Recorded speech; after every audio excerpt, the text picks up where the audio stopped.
Hello, everyone. Welcome to today's daily video of standing for your marriage. Now, this week we've been talking about Jesus being the foundation of all restoration.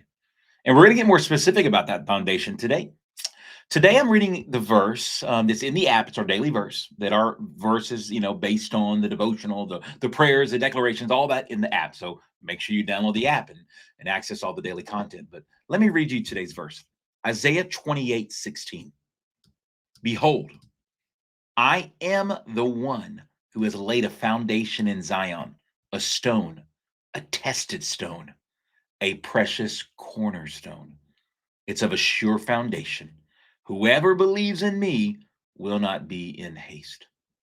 Today's video is simply titled, Jesus is the cornerstone for your marriage. Now, what a cornerstone is, if you're not very familiar with that, it is the very first stone that's laid. And after that, all the other stones are laid in position to that cornerstone. If the cornerstone is off, if the cornerstone is crooked, then everything else is off and it's not as strong. If the cornerstone is weak, then the whole foundation, everything else, it begins to bow and it begins to crack as well. So this cornerstone is crucial. If everything else is lined up against it, it's beautifully strong. If it's not strong, if it cracks, something's wrong with it, then everything else crumbles as well. Jesus wants to be the cornerstone of your marriage. Maybe you're looking back on your marriage and you're like, that wasn't our story.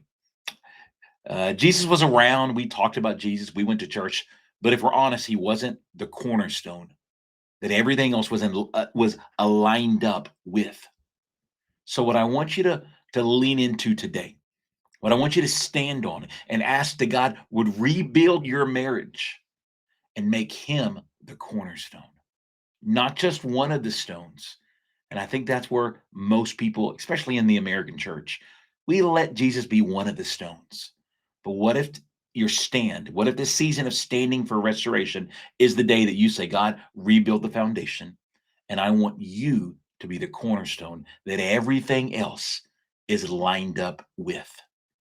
If we do this, I'm telling you, you're going to have a marriage that you've only dreamed about. This is how we rebuild the marriage. So keep standing supernaturally, guys. Download the app, read every aspect of the daily content, bless your spouse with it, and make the declaration. I will see you tomorrow.